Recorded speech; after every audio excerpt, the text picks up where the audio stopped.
ہے کہ جہاد کرنے سے پہلے آپ کا علم مکمل ہونا چاہیے. ہم علم میں پیچھے ہیں, تو اس کا مطلب تو یہ ہے کہ حضور پاک صلی اللہ علیہ وسلم کے زمانے میں جو ہمارے پاس صرف قرآن پاک تھا, تب پوری دنیا کو فتح کیسے کیا گیا؟ تو کیا اسلام اس قدر کمزور ہو گیا؟ اللہ اکبر.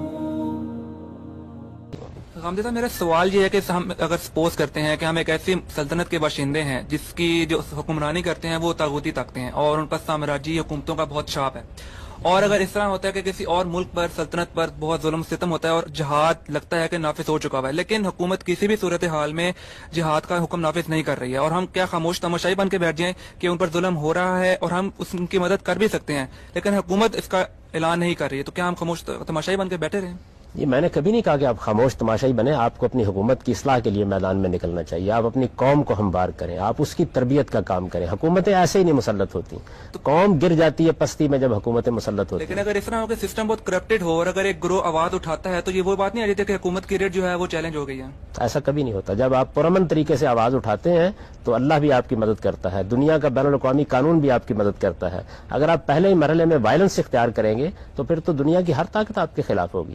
آپ امن کے ساتھ اپنی قوم کی تعمیر کا کام کریں. حکومتیں کبھی قوم کی مرضی کے خلاف مسلط نہیں ہو سکتی, یہ آپ کا خیال ہے. آپ یقین کریں کہ یہاں لوگ کہتے ہیں نا کہ فوجی حکومتیں آ جاتی ہیں, آمریت آ جاتی ہے.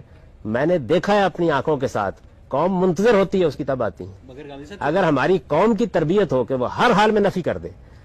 مجھے اب تک یاد ہے کہ جس وقت اس سے پچھلی فوجی حکومت آئی تھی تو اس موقع کے اوپر سیاستدانوں تک کو یہ توفیق نہیں ہوئی کہ وہ اگلے دن ایک پریس کانفرنس کرتے اور کہتے کہ ہر حال میں ہم اس سے تعاون کرنے سے انکار کر رہے ہیں, بحال کیجئے آپ اس سے پہلے جو جمہوری حکومت. ایسا نہیں ہے, ہم قومی سطح پر اس پستی میں اتر گئے ہوئے ہیں, ہمیں اس کا خیال نہیں ہوتا. ہمارا خیال ہے کہ پستی یہی رہے گی, کم ہم تولیں گے, جھوٹ ہم بولیں گے, ملاوٹ ہم کریں گے, دھوکے ہم کریں گے, فریب ہم دیں گے, خدا آسمان سے اتر کے ہماری ضرور مدد کرے گا. یہ نہیں ہو سکتا. لیکن یہ تو ایک فیکٹ ہے نا کہ ہماری ہر پالیسی پر اور ہر جو ہم حکمت عملی اپناتے ہیں اس پہ امریکہ کی بہت چھاپ ہوتی ہے, ہر بچہ پیدا جانتا ہے. جب تک آپ کمزور ہیں ایسا ہی رہے گا. جب آپ دنیا میں سپر پاور تھے, دنیا کی ساری قوموں پر آپ کی پالیسی کی چھاپ ہوتی تھی. تو کیا قدرت کا قانون ہے, اس طرح نہیں ہو سکتا طاقت ہوگی اس کی چھاپ دنیا کی پالیسی اس پر طرح ہوگی. نہیں ہو سکتا کہ اگر کرپٹڈ گورنمنٹ ہے تو کوئی اور مفتی یا پھر اور قاضی ہو جو کہ حالات کی نزاکت کو سمجھتے ہوئے جہاد کا اعلان کر دے؟ اس طرح کا کوئی قاضی اگر اس طرح کا معاملہ کرے گا تو ایک اور فساد پیدا کر دے گا, مسلمان اور برباد ہوں گے اور تباہی آئے گی. جب آپ کی ایک منظم ریاست موجود ہے تو اس کی اصلاح کیجئے. پہلے وہ قاضی صاحب اگر یہ کام کر ڈالیں گے اور اس کے بعد 10 آدمی اٹھ کھڑے ہوں گے, ہم اصلاح کا تو حال اس کے بعد آپ کی فوج ان کے خلاف جہاد کرنے کے لیے نکل کھڑی اصلاح ہوگی. کا حال ہم دیکھ رہے ہیں کہ اگر پورامن طریقے سے وکلا اگر احتجاج کرتے ہیں تو آج تک ان کی بات نہیں مانی گئی ہے. تو یہی راستہ رہ جاتا ہے کہ ہم خود اٹھیں اور خود ان کی مدد کریں جو کہ اسلام کے مطابق جائز نہیں ہے. تو اس کا مطلب ہے آپ کہ کو اٹھنا چاہیے امن کے ساتھ, آپ کو اٹھنا چاہیے سیاسی جدوجہد کے لیے, آپ کو اٹھنا چاہیے دنیا کے مسلمہ قواعد کے مطابق. اور میں آپ کو بتا رہا ہوں کہ آپ کی قوم جب اس طریقے سے اٹھی تو ہندوستان میں ایک عظیم تحریک منظم کرنے میں کامیاب ہوئی. آپ سیاسی طریقے کیوں اختیار نہیں کرتے؟ یہ اصل میں جلد بازی ہے جو ہمارے اوپر سوار ہے. اور ہوتا کیا ہے, ہم ہوتے 200-400 ہیں اور پوری قوم کی نمائندگی کر رہے ہوتے ہیں. جس دن قوم میری رائے کے مطابق فیصلہ کر دے گی اس دن میں قوم سے بات کروں. اسی طرف لے کے چلتے ہیں. جی آپ پوچھیے. ابھی سر, آپ اس بات پہ اتفاق رکھتے ہیں کہ موجودہ حالات کے اندر جو مسلمانوں کی کیفیت ہے پوری دنیا میں وہ اضطراری کیفیت ہے, اور جب تک حصول علم نہیں ہو جاتا, حصول ٹیکنالوجی نہیں ہو جاتی, ہمیں جہاد نہیں کرنا چاہیے؟ جہاد تو بہت دور کی بات ہے. آپ تو اپنے اقتصادی حالات کو سنبھالیے. آپ دنیا سے سامنے کشکول لے کے پھر رہے ہیں. آپ کی حیثیت کیا ہے اس موقع کے اوپر؟ ذرا اپنے گریبان میں جھانک کر دیکھیں. اس وقت آپ جہاد کرنے جا رہے ہیں. پہلے اپنے پاؤں پر کھڑے ہوں, اپنی اقتصادی حالت بہتر بنائیں. ہمارے ہاں مذہبی لوگوں کا بڑا مسئلہ یہ ہے کہ وہ مسلح پر بیٹھ کر مسائل حل کرتے ہیں. میرے بھائی, جنگ جب کی جاتی ہے تو جنگ میں صرف ہتھیار نہیں چاہیے ہوتے, اس کے پیچھے ایک بہت بڑی سپلائی لائن چاہیے ہوتی ہے. اگر آپ کی اقتصادی حالت, آپ نے کبھی حساب لگایا ہے کہ امریکہ اس وقت عراق میں اور افغانستان میں اخراجات کیا کر رہا ہے, اس کے بجٹ پر اس کے کیا اثرات پڑے ہیں؟ آپ تو اپنے خسارے کے بجٹ جو ہے ان کو پورا کرنے کے لیے کوئی اسباب نہیں رکھتے, دنیا سے بھیک مانگنے میں مجبور ہیں. اس صورتحال میں جہاد کی باتیں, اس صورتحال میں آپ کو علم کی باتیں کرنی چاہیے, ٹیکنالوجی کی باتیں کرنی چاہیے, اقتصادی بلندی کی باتیں کرنی چاہیے تاکہ یہ قوم نکلے. اور اتنی بار میں نے یہ بات کی ہے, کسی کے کان پر جوں نہیں رینگتی. اپنی قوم کی اخلاق کی تعمیر کیجئے. میں آپ کو اطمینان دلاتا ہوں کہ کم تولنے والے, جھوٹ بولنے والے, بددیانتی کرنے والے, ملاوٹ کرنے والے خدا کی مدد سے محروم ہوتے ہیں. آپ کے پاس امریکہ جتنے ہتھیار بھی ہوں اور آپ کی اخلاق کی حالت یہ ہو, آپ مار کھا کے واپس آئیں گے, آپ نہیں جیت سکتے. آپ نے آپ کو انسان بنائیے پہلے. سر, میزائل حملوں کے نتیجے میں ہم لوگوں نے پرامن طریقے سے پرزور احتجاج کی ہے، اس کے باوجود ابھی تک ہماری سنوائی نہیں ہوئی ہے.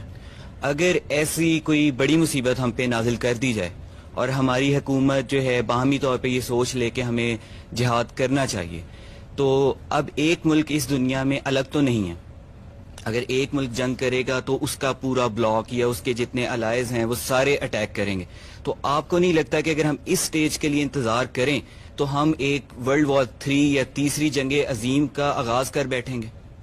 آپ جب جمہوری طریقے سے فیصلے کریں گے تو ایسا نہیں ہوگا. قوم کبھی اتنے احمقانہ فیصلے نہیں کرتی. یہ فیصلے ہمیشہ کچھ گروہ کیا کرتے ہیں. آپ پارلیمنٹ میں معاملے کو زیر بحث آنے دیجئے، میں آپ کو اطمینان دلاتا ہوں کوئی احمقانہ فیصلہ نہیں ہوگا. حالات دیکھے جائیں گے، اپنی طاقت دیکھی جائے گی، اپنے اقتصادی معاملات دیکھے جائیں گے، دنیا کے معاملات دیکھے جائیں گے، اس کے بعد فیصلہ ہوگا. ابھی آپ کی پارلیمنٹ نے اس موضوع پر بحث کی ہے اور آپ دیکھیے کتنی متوازن قرارداد وہ سامنے لائے ہیں. آپ اپنی پارلیمنٹ کو، اپنے جمہوری اداروں کو کام تو کرنے دیجیے، ٹھیک ہے ان کو فیصلے کرنا. آپ سر ہماری تمام تر بحث اس نہج پہ پہنچتی ہے کہ فی الوقت جہاد تو بہت دور کی بات، ہمیں اپنی قوم کو تعلیم دینی ہے. اگر ہم صورتحال کا جائزہ لیتے ہیں تو جہاں بھوک ہے خوراک نہیں ہے، ظلم ہے تو انصاف نہیں ہے، تعلیم کی بہت بری کیفیت ہے اور ہماری جو اکانومی ہے وہ بھی بہت گری ہوئی ہے. اب کیسے یہ باتیں سننے میں تو بہت اچھی لگتی ہیں کہ ہمیں تعلیم دینی چاہیے، ہمیں اخلاقیات کو اپنانا چاہیے، ہمیں منظم ہونا چاہیے، ریاست کو منظم کرنا چاہیے. اس کا کوئی روڈ میپ دے سکیں گے آپ؟ ہم کس طریقے سے اس تک پہنچیں گے کہ چلو مانا جہاد نہیں کر سکتے؟ ہم تعلیم یافتہ کیسے ہوں گے؟ ہم ایسے حکمرانوں کو سامنے کیسے لائیں گے جو واقعی ہمارے لیے لڑیں؟ جس دن آپ کے دانشور، آپ کے مذہبی پیشوا اور آپ کے رہنما یہ فیصلہ کر لیں گے کہ انہیں سیاست بازی بھی نہیں کرنی اور انہیں تلوار بھی نہیں اٹھانی، انہیں قوم کی تعمیر کرنی ہے، یہ عمل شروع ہو جائے گا. یہ ایک خواب ہے. 60 سال سے آپ کی لیڈرشپ آپ کو پیغام یہی دے رہی ہے کہ لڑا دے ممولے کو شہباز سے. اصل حادثہ یہ ہے، اپنی لیڈرشپ کی بات کی طرف آپ توجہ کریں. آپ کے دانشور کالم لکھتے ہیں، آپ کے صحافی گفتگو کرتے ہیں، آپ کے مذہبی رہنما تقریریں کرتے ہیں. ان کی ذرا تقریروں کو سنیے، وہ کیا چیز ہے.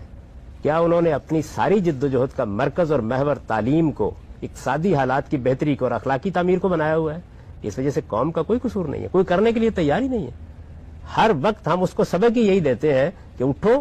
یہ دیکھیے نا یہاں کتنی گفتگو ہوئی ہے. بار بار یہ کہا جاتا ہے اگر حکومت خراب ہو تو کیا کیا جائے. حکومت آسمان سے نازل ہوتی ہے. الناس علی دین ملوکہم.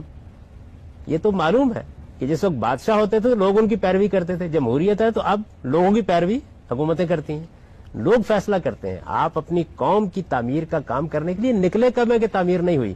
جن لوگوں نے اپنی قوموں کی تعمیر کا کام کیا ان کو پھر انتظار کرنا پڑتا ہے. اتنا چھوٹا سا ملک ہے تائیوان، چین اگر چاہے تو 24 گھنٹے میں اس پر قبضہ کر لے، نہیں کرتا، اس لیے کہ ابھی قومی تعمیر کے وہ اس مرحلے پر نہیں پہنچا جہاں امریکہ کو چیلنج کر سکے.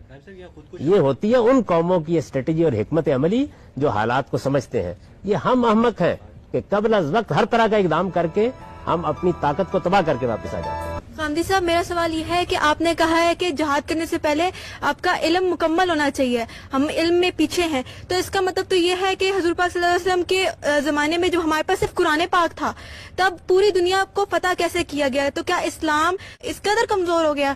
یہ بات یہ ہے کہ اسلام کمزور نہیں ہوا، مسلمان کمزور ہو گئے ہیں اور مسلمانوں کو اپنی کمزوری کا ازالہ کرنا چاہیے.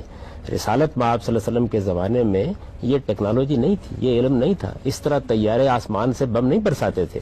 اس وقت تیر تفنگی ہوتے تھے. 4 تلواریں آپ کے پاس ہیں. تعلیم تو اس وقت بہت کم تھی، آج کی نسبت اس وقت تعلیم بہت کم تھی، ایٹم بم نہیں تھا اس وقت، لیکن پھر بھی جہاد کیا گیا، پھر بھی پوری دنیا کو فتح کیا گیا. تو آج اسلام کو کیا ہو گیا؟ آج قرآن مجید کو کیا ہم ہدایت، جو دونوں جہانوں کے لیے ہدایت ہے، تو کیا ہم قرآن مجید کو ہم علم کے ساتھ کمپیئر نہیں کر رہے ہیں؟ ہم قرآن مجید کو صرف تعلیم سمجھ رہے ہیں اور دنیاوی تعلیم کو ہم سمجھ رہے ہیں کہ وہ اصل علم ہے. مجھے اجازت دیجیے کہ میں آپ کے سوال کا جواب دوں. دیکھیے، قرآن مجید نے جو علم ہمیں دیا ہے وہ آخرت میں کامیابی کے لیے جو چیزیں ضروری ہیں اس کا علم ہے. اس نے ہمیں ہتھیار بنانے نہیں سکھائے، اس نے ہمیں اقتصادی ترقی کے گر نہیں بتائے. قرآن مجید دونوں جہان کی فلاح بتاتا ہے اس مقصد کے لیے کہ آپ اپنے اخلاق کو پاکیزہ بنائیں. یہ قرآن کا موضوع ہے. قرآن آپ کو چارپائی بنانے کا طریقہ بتانے کے لیے نہیں آیا، ایٹم بم بنانے کا طریقہ بتانے کے لیے نہیں آیا. اس کے لیے انسان کو عقل دی گئی ہے. مسلمان اس علم میں بہت پیچھے رہ گئے ہیں، وہ ٹیکنالوجی میں بہت پیچھے رہ گئے ہیں. کیا آپ اس وقت یہ اجازت دیں گی کہ جو اس وقت ہتھیار استعمال کیے گئے تھے مسلمان ان ہتھیاروں کو اب بھی پکڑے اور پکڑ کر دنیا کو فتح کرنے کے لیے نکلا؟ یہ آپ نے بار بار دنیا کو فتح کرنے کا ذکر کیا.